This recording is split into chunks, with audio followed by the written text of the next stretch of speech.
नमस्कार दोस्तों, आज हम फिर हाजिर हैं नए करंट अफेयर की नई क्लास लेकर के। आपका स्वागत करते हैं career maker coaching class Satna में।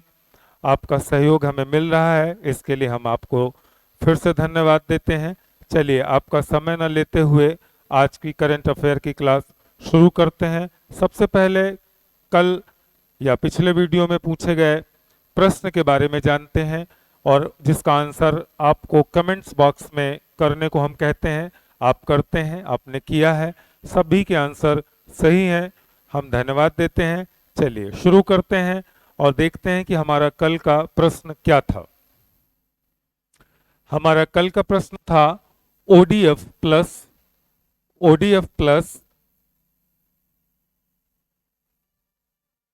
रैंकिंग में कौन सा जिला शीर्ष पर रहा। Which district topped the ODF plus ranking. चार ऑप्शंस हैं हमारे पास, वायनाड, मंचिरियाल और अनूपपुर, इनमें से कोई नहीं। तो सही जवाब है इसका वायनाड। वायनाड जिला है जो ओडीएफ प्लस रैंकिंग में शीर्ष पर रहा। नंबर 2 पे महाराष्ट्र का मंचिरियाल नंबर 2 पे था, और मध्य प्रदेश का अनूपपुर जिला नंबर 3 पर ओडीएफ प्लस पर था। आइए जानते हैं ये ओडीएफ है क्या। ओडीएफ प्लस गांव यानी ऐसा गांव जहां खुले में शौच पर पूर्ण पाबंदी हो। ग्राम पंचायत में कम से कम एक सामुदायिक शौचालय हो। सरकारी स्कूल, पंचायत घर समेत सभी सार्वजनिक स्थलों पर शौचालय की सुविधा हो। ऐसा करने वाला हाल ही में वायनाड शीर्ष पर रहा। नंबर 2 पर महाराष्ट्र का मंचिरियाल और नंबर 3 पे मध्य प्रदेश का अनूपपुर जिला था। चलिए, आज के करंट अफेयर का पहला प्रश्न है हमारा, यूएससीआईआरएफ ने किस देश को विशेष चिंता का देश घोषित किया है। Which country has been declared as country of particular concern by USCIRF. तो इसका चार ऑप्शंस हैं, चीन, भारत, बांग्लादेश और अमेरिका। तो विशेष चिंता का देश भारत को घोषित किया है। अभी यूएससीआईआरएफ ने भारत को विशेष चिंता का देश घोषित किया है। यूएससीआईआरएफ वैश्विक स्तर पर संयुक्त राज्य अमेरिका को छोड़कर पूरे विश्व के स्तर पर धार्मिक स्वतंत्रता के उल्लंघन की निगरानी के लिए अंतरराष्ट्रीय मानकों का उपयोग करने के लिए आज्ञापित माने मैंडेटेड है, और अमेरिकी राष्ट्रपति, विदेश मंत्री और कांग्रेस को नीतियां बनाने की सिफारिश करता है। यूएससीआईआरएफ के आयुक्तों को दोनों राजनीतिक दलों के अध्यक्षों और कांग्रेस नेताओं द्वारा नियुक्त किया जाता है। चूंकि यूएससीआईआरएफ डिपार्टमेंट ऑफ स्टेट से अलग है, इसलिए अंतरराष्ट्रीय धार्मिक स्वतंत्रता के लिए विभाग का एम्बेसडर एट लार्ज एक पदेन आयुक्त होता है, माने वो पहले से ही पदेन रहता है, जिसे मत देने का अधिकार नहीं होता। एक पेशेवर गैर पक्षपातपूर्ण कर्मचारी यूएससीआईआरएफ के काम का समर्थन करता है। माने यूएससीआईआरएफ ने भारत को चिंता का देश क्यों घोषित किया है, विशेष चिंता का देश, क्योंकि यह वैश्विक स्तर पर धार्मिक स्वतंत्रता के अधिकार की निगरानी करते हैं, और इन्हें ऐसा लगता है अमेरिका को कि भारत पर धार्मिक स्वतंत्रता पर आघात पहुंचाया जा रहा है। शायद उन्होंने इसलिए इसे विशेष चिंता का देश घोषित किया है। इसके अलावा कुछ महत्वपूर्ण तथ्य हैं। यूजीसी ने केंद्रीय विश्वविद्यालय में नियुक्तियों के लिए सीयू चयन पोर्टल लॉन्च किया है। यूजीसी ने केंद्रीय विश्वविद्यालयों में माने जो सेंट्रल की यूनिवर्सिटीज हैं उनमें नियुक्तियों के लिए सीयू चयन पोर्टल लॉन्च किया है। ओडीएफ प्लस रैंकिंग में वायनाड ने प्रथम स्थान हासिल किया, जैसा कि मैंने अभी बताया आपको। गर्मी के अगला हमारा तथ्य है, महत्वपूर्ण तथ्य है कि गर्मी के खतरे को मापने के लिए भारत अगले साल अपना खुद का हीट इंडेक्स लॉन्च करेगा।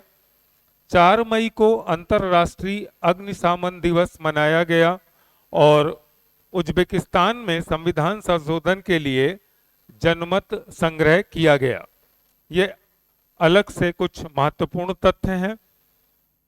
आइए नेक्स्ट क्वेश्चंस देखते हैं। रिपोर्ट्स विदाउट बॉर्डर्स आरएसएफ के द्वारा जारी नवीनतम रिपोर्ट के अनुसार भारत की रैंकिंग क्या है?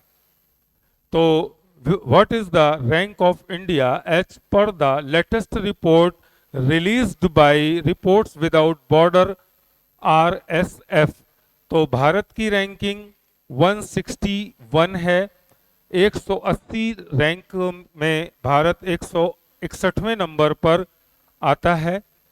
अभी रिपोर्ट जारी की गई है, जान लेते हैं। रिपोर्ट्स विदाउट बॉर्डर्स पेरिस में स्थित एक स्वतंत्र एनजीओ है। यह सूचना की स्वतंत्रता को मौलिक लोकतांत्रिक और मानव अधिकार मानते हुए प्रेस की स्वतंत्रता की रक्षा के लिए काम करता है। मीडिया रिपोर्टिंग सबसे गहरे मुद्दों पर प्रकाश डालती है और बेजुबानों को आवाज देती है। ये तो मीडिया का काम है। तो रिपोर्ट्स विदाउट बॉर्डर पेरिस में स्थित एक एनजीओ है। इसने सूचना की स्वतंत्रता को मौलिक लोकतांत्रिक और मानव अधिकार मानते हुए प्रेस की स्वतंत्रता की रक्षा के लिए काम करता है। तो इन्हें भारत में इस कार्य के लिए भारत को 161वीं रैंक प्राप्त हुई है, जो कि चिंताजनक है। हमारा अगला प्रश्न है, हाल ही में किसने मुद्रा और वित्त पर एक रिपोर्ट जारी की है? Who has recently released a report on currency and finance? 4 options हैं, आरबीआई, एसबीआई, वर्ल्ड बैंक और इनमें से कोई नहीं। तो सही जवाब है आरबीआई। आरबीआई ने हाल ही में मुद्रा और वित्त पर एक रिपोर्ट जारी की है। 3 मई को भारतीय रिजर्व बैंक ने वित्तीय वर्ष 2022-23 में एक रिपोर्ट जारी की है। इस रिपोर्ट की थीम है towards a greener cleaner India. ये विद्यार्थी हमारे इसको याद रखें कि जो आरबीआई ने रिपोर्ट जारी की है, उस रिपोर्ट की theme towards a greener cleaner India है, जो कार्बन उत्सर्जन को कम करने और सतत विकास को बढ़ावा देने पर भारत के फोकस को दर्शाती है। हमारा नेक्स्ट क्वेश्चन है, हाल ही में कोयला खनिक दिवस कब मनाया गया? When was coal miners day celebrated recently?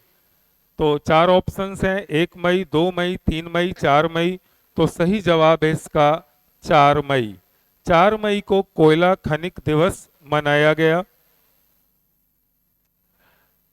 1 मई को, इसके अलावा कुछ महत्वपूर्ण तथ्य हैं। 1 मई को अंतर्राष्ट्रीय श्रमिक दिवस, गुजरात दिवस और महाराष्ट्र दिवस मनाया जाता है।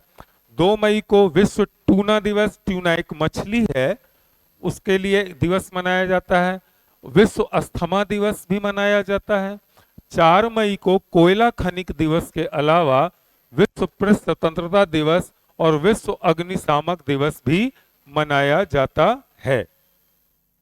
हमारा नेक्स्ट प्रश्न है, हाल ही में किस राज्य सरकार ने अल्पसंख्यकों कार्यों के लिए एक नया निदेशालय बनाया है?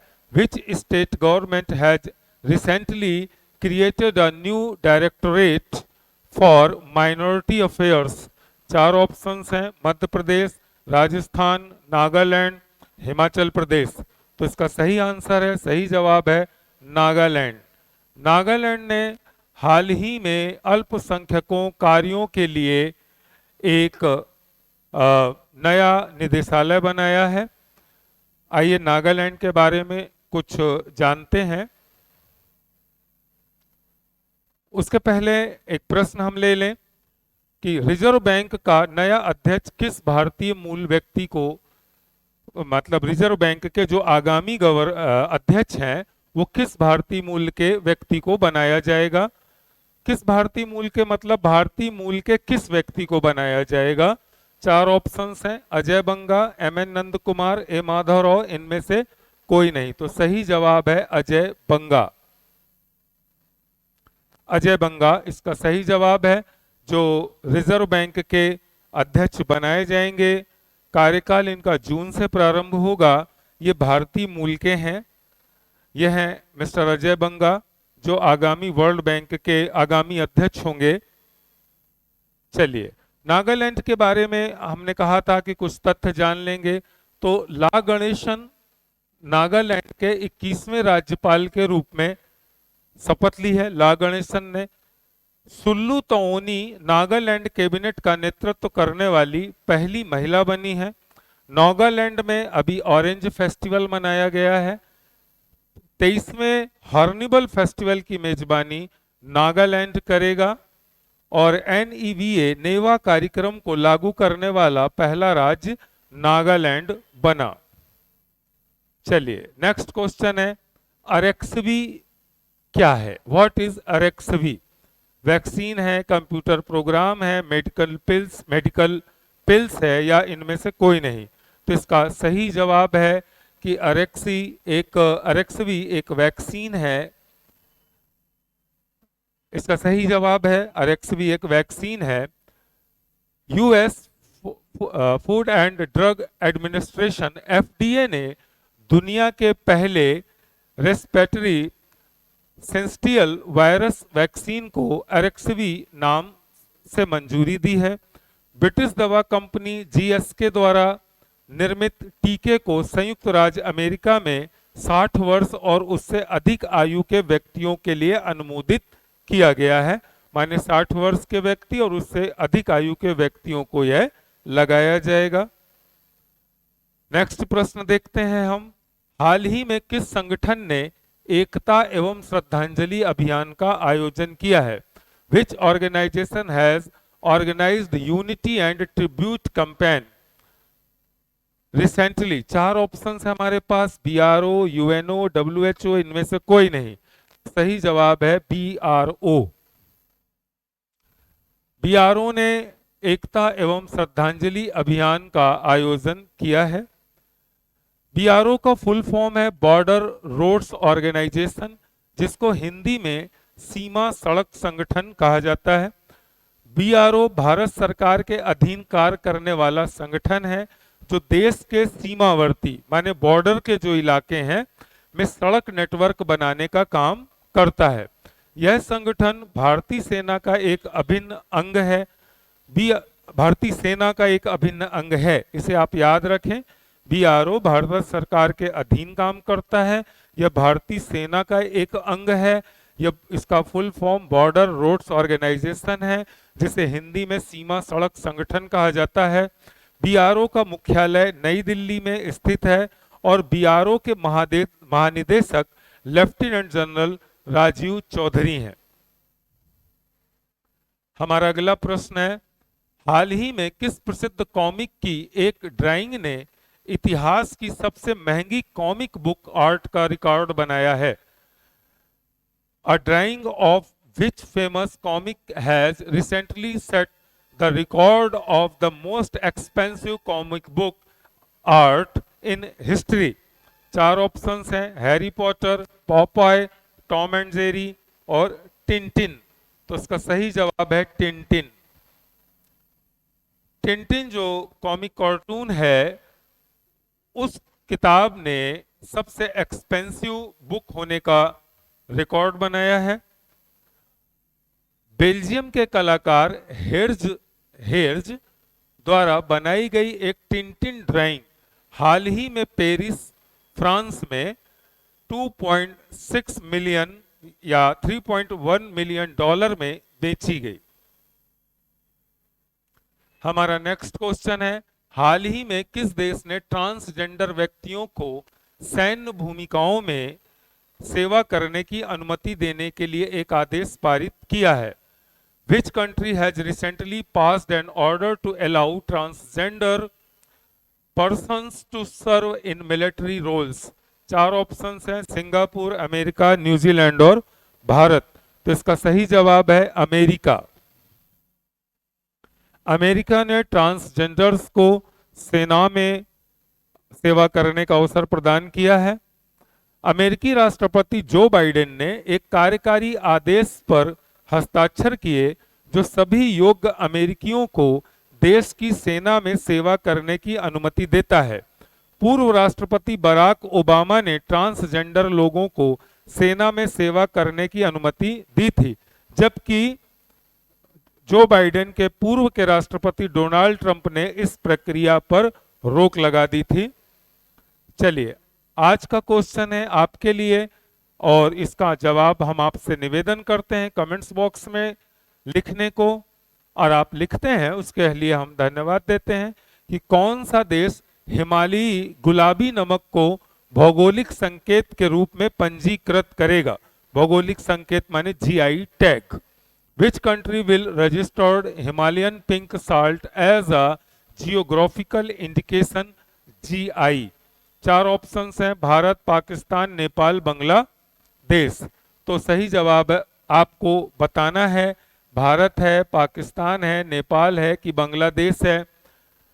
इसके जवाब को आप कमेंट्स बॉक्स में लिखेंगे, हमें विश्वास है और आप लिखते हैं। और हमारा वीडियो आपको कैसा लगता है? हमारी कुछ कमियां निश्चित रूप से हैं, हम चाहते हैं कि उन्हें आप बताएं जिसे हम दूर करें और आपके लिए और बेहतर और ज़्यादा प्रश्न लेकर आ सकें। करंट अफेयर के अलावा हम आपके लिए विविध और किसी एक विषय पर भी आपके लिए वीडियो लाने के इच्छुक हैं। आपका आदेश कमेंट बॉक्स पर हमें इंतज़ार है। चलिए, आज का करंट अफेयर के साथ ही हम आपसे विदा लेते हैं। कल फिर मिलते हैं एक नई करंट अफेयर क्लास के साथ। तब तक के लिए धन्यवाद, विदा, नमस्कार।